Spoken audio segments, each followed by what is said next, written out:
Idol. Jadi hari ini aku bakal bahas tentang company world lagi atau dunia perusahaan. Kalau 2 minggu terakhir episodenya itu tentang woman career sama dunia finance, kali ini kita akan menyeberang sedikit ke psikologi gitu ya. Dan seperti biasa aku tidak sendiri di sini karena saya sudah kedatangan teman psikologi saya yaitu Jen. Hai Jen. Iya, halo semuanya.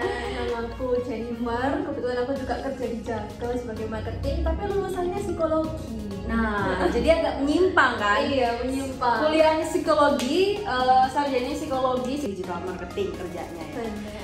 Nah, jadi karena Jennifer ini lulusan S1 psikologi gitu ya, jadi ada gejolak untuk aku bertanya-tanya gitu sebenarnya ke Jennifer gitu ya. Cuman kalau mungkin kalian kayaknya aku familiar gitu ya lihat si Jennifer gitu. Aduh. Mungkin familiar lihatnya di sosmed gitu, di TikTok, mungkin di Instagram gitu. Kita Ya. pernah masuk FYP kan? Yes, karena dia itu salah satu content creator juga, tapi di arah bidang psikologi ya jadi. Iya, sedikit konten-konten psikologi gitu.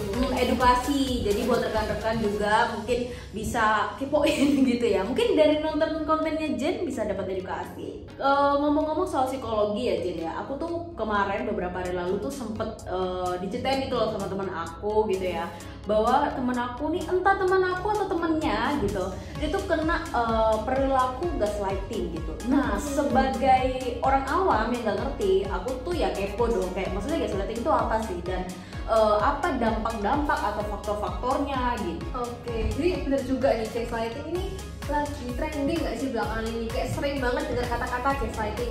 Oh iya, Jadi gitu mungkin ya. agak bingung kayak gaslighting itu apa? gitu. Apakah gas yang dikasih sinar gitu ya? Waduh, gaslighting ya. Kan? Iya kan, istilah gitu kalau kita mengartikan secara harfiah. Iya. Jadi yang sebenarnya gampangnya gini sih, gaslighting itu suatu tindakan yang buat kita tuh mempertanyakan diri kita dan meragukan diri kita sendiri. Jadi itu kayak suatu bentuk apa ya, emotional abuse ke diri kita yang dilakukan oleh orang lain. Jadi kayak manipulasi gitu Yes, ya. ada manipulasinya di dalamnya. Contohnya tuh sering banget terjadi di hubungan sih paling sering. Hubungan maksudnya hubungan pasangan gitu. Hubungan pasangan itu paling sering. Oh. Dan tapi sebenarnya selain hubungan pasangan juga kayak di dunia kerja juga Bisa secara banget. nggak langsung kena ya. Bisa Jen, ya? banget di kerjaan juga bisa, sesama teman kerja, sama bos juga bisa juga. Karena kemarin tuh teman aku juga cerita gitu loh, dia merasa bahwa kok aku tuh kena gaslighting, maksudnya dibilangin terus sama atasannya tuh negurnya tuh halus sebenarnya kayak contohnya ya sebut aja temen aku nih Mawar gitu ya, namanya Mawar tuh selalu disebut-sebut kan.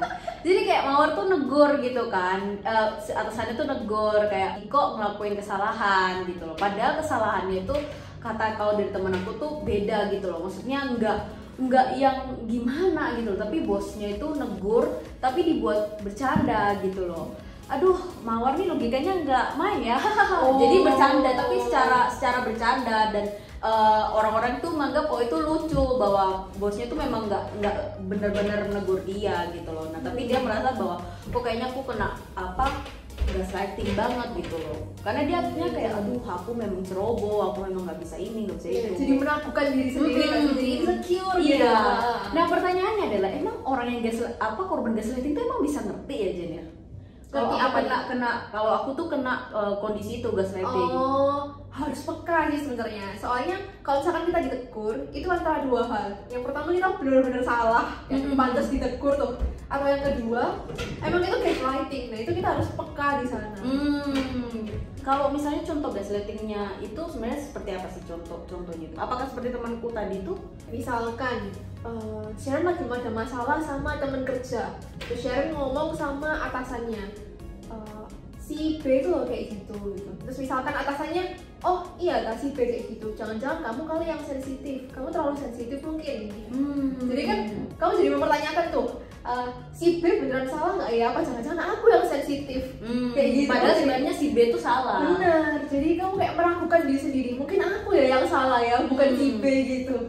gara-gara atasannya ngomong kayak gitu, gaslighting.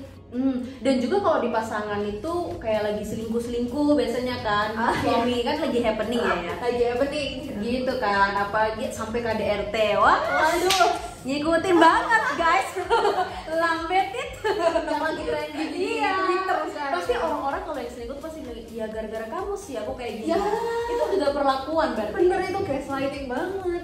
Misalkan aku selingkuh tuh gara-gara kamu sih. Kan dia yang salah, dia yang selingkuh, tapi dia malah nyalain pasangannya. Iya, padahal kan sebenarnya itu bisa dikomunikasikan ya. Dan kalaupun negurnya pun biasa orang gaslighting tuh pasti negurnya di umum atau secara private gitu. Dua-duanya sih, di umum maupun private tetap sama-sama gaslighting kok. Dan itu maksudnya kalau bisa dikatakan itu gaslighting tuh gimana Jen? Apakah dia sekali ngomong atau berulang kali ngomongnya baru bisa kita katakan bahwa aku kena gaslighting itu? Oh, sebenarnya tuh sekali aja tuh sudah bisa dikategorikan gaslighting. Asal dari sekali ngomong itu kamu jadi meragukan dirimu sendiri, jadi insecure dan jadi merasa kamu yang salah nih. Padahal harusnya itu salahnya orang lain kayak gitu. Jadi sekali aja tuh udah gaslighting sih. Gak perlu berkali-kali. Tapi mungkin kita bisa bicara juga tanda-tandanya ya Jen. Karena kan jangan sampai orang-orang kayak misalnya kita ditegur, wah gua kena gaslighting nih. Apa gaslighting, padahal bisa jadi memang kecerobohan kita gitu loh. Ya kalau misal memang ternyata bosnya toksik, mungkin itu kena memang gaslighting kan. Tapi bisa jadi karena kita ceroboh berulang kali ngelakuin ini. Aduh. Jadi gimana kalau misalnya dari Jen itu tanda apa ya? Kategori atau tanda-tanda orang memang dia kena gaslighting itu kayak gimana sih? Gini, yang pertama harus diketahui adalah kamu harus self awareness-nya tinggi, kayak kesadaran dirinya tuh tinggi. Kamu beneran salah apa enggak itu harus tahu sih. Karena kalau misalkan kamu beneran salah, ya udah itu kamu bukan gaslighting. Kalau misalkan kamu malah aku di gaslightingin padahal kamu sendiri yang salah tuh. Artinya kamu kan victim ya, sosok dari korban gitu. Iya, victim ya yang aku di gaslighting gitu. Padahal dia nggak salah, padahal dia salah. Kayaknya jadi harus kita peka dulu ya. Self awareness-nya tinggi dulu. Terus yang kedua tanda-tandanya kalau misalkan kamu memang udah beneran nggak salah tuh, terus kamu kena gaslighting, kamu akhirnya merasa insecure, nggak percaya diri, meragukan diri sendiri, itu semua itu tanda-tanda orang yang kena gaslighting gitu sih. Dan aku pernah baca artikel juga ya Jen ya, kalau salah satu tanda-tanda gaslighting itu juga orang yang apa ya, kayak orang-orang yang selalu minta maaf, gampang ngomong minta maaf. Dan itu juga masuk ya, benar ya? Salah satu dampaknya sih. Karena kurang pede atau minder itu ya. Karena mungkin keseringan juga dia di gaslighting, ujung-ujungnya dia jadi sering minta maaf, sering ngerasa bersalah. Mati lampu ya guys. Tadi tanda-tanda itu juga salah satu yang sering-sering minta maaf itu juga ya rekan jagal, itu juga jadi tanda-tanda kamu udah masuk dalam kategori gaslighting itu, karena sering kena gaslighting itu makanya sering minta maaf, minder gitu. Nah tapi tentu pastinya ada apa ya, cara nggak sih Jen untuk menangani ini agar tidak terjebak dengan gaslighting, atau mungkin kalau kita udah masuk ya terjebak di gaslighting tuh gimana sih cara menanganinya? Jadi kalau misalkan gaslighting memang susah dicegah ya, karena itu kan yang ngelakuin orang lain. Jadi kita memang nggak bisa ngatur orang lain, nggak bisa nyegah itu terjadi di kita. Tapi kita bisa ngontrol diri kita sendiri dong. Kalau misalkan kita udah tahu nih, wah nih orang sukanya gaslighting, ya udah nggak usah didengerin, nggak usah dimasukin hati. Pokoknya ditancepin mindset kalau misalkan dia yang salah, dia yang gaslighting, ya udah dia yang aneh kok istilahnya. Tapi dengan balik lagi yang pernyataanmu tadi ya, bahwa kamu juga kita harus self awareness. Benar, itu yang utama sih. Jangan dikit-dikit kerasa di gaslighting, merasa jadi korban. Nah, jadi gitu rekan jagal, jangan sampai play victim lah ibaratnya. Ya, playing victim, katanya kan itu lagi nge-trend bahasanya. Ya, playing victim. Karena kan akhirnya orang gak ngapa-ngapain di maksudnya di judge langsung gitu loh, bahwa oh kamu nge-gaslighting aku, padahal ya enggak gitu ya. Cuma nasihatin gitu. Iya gitu, berarti salah satu waspadanya itu ya kita harus benar self awareness dan menanamkan mindset dalam diri kita dulu. Bener. Kalau orang itu yang gaslighting ya udah biarin dia yang salah, kamunya nggak usah dengerin gitu. Oke, menarik ya. Kalau menurut aku juga ya mungkin dari kita juga bisa, maksudnya dalam berhati-hati untuk ngomong, jangan sampai ya kita yang ternyata jadi pelaku gaslighting itu. Bener. Kita harus jaga diri kita sendiri supaya nggak jadi pelaku. Karena terkadang itu secara nggak sadar loh kita lakuin. Bener, iya kan? Jadinya kan orang akhirnya merasa terzolimi gara-gara kita ya kan ya. Kita juga nggak sadar waktu ngomongnya. Oh bener banget sih itu. Jadi hati-hati banget karena ya gaslighting ini kan salah satu apa ya, tindakan psikologi juga ya, bisa dibilang psikologi juga nggak ya? Ini kayak emotional abuse sih, emotional abuse ya. Psikologis, termasuk tindakan psikologis juga. Dan itu bisa dampaknya itu bisa kena mental juga nggak sih?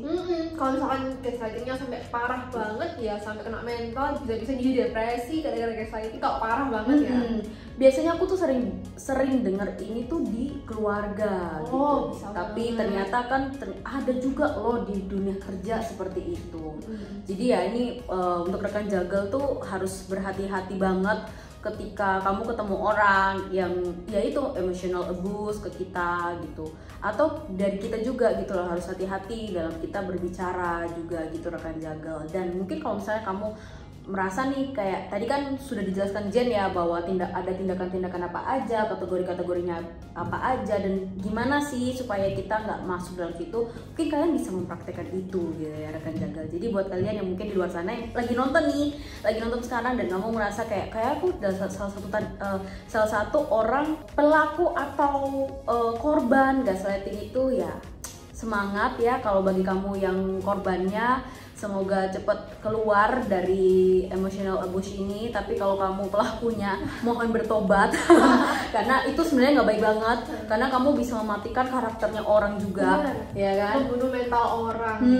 Dan akhirnya orang itu tidak bisa berkembang karena kamu. Jadi sedih sekali ya Jen ya. Oke deh kalau gitu, thank you ya Jen ya udah mau meluangkan beberapa waktu bareng aku gitu ya untuk sharing-sharing sama rekan jagal juga. Dan menurut aku ini bermanfaat banget gitu loh. Dan ini juga akhirnya kan kamu di kantor tuh tidak menjadi toxic company atau toxic employee gitu ya. Iya. Kamu bisa keluar juga dari sini gitu loh, tidak ada kata-kata burnout lagi gitu ya. Karena kamu udah tahu gitu tindakan apa aja yang harus aku lakukan di sini gitu. Oke deh kalau gitu mungkin kita cukupkan sampai di sini rekan jagal. Tetap like dan subscribe terus video jagal, jangan kemana-mana, terus pantengin karena di next video pastinya akan ada video-video lainnya yang lebih kece dan lebih seru. Dan juga jangan lupa follow social media jagal juga di Instagram, ada TikTok. Jadi follow. Itu rekan jagal, jangan lupa di follow, di komen-komen juga, di like juga setiap konten-konten kami. Oke kalau gitu rekan jagal, sampai jumpa di video selanjutnya. Bye bye.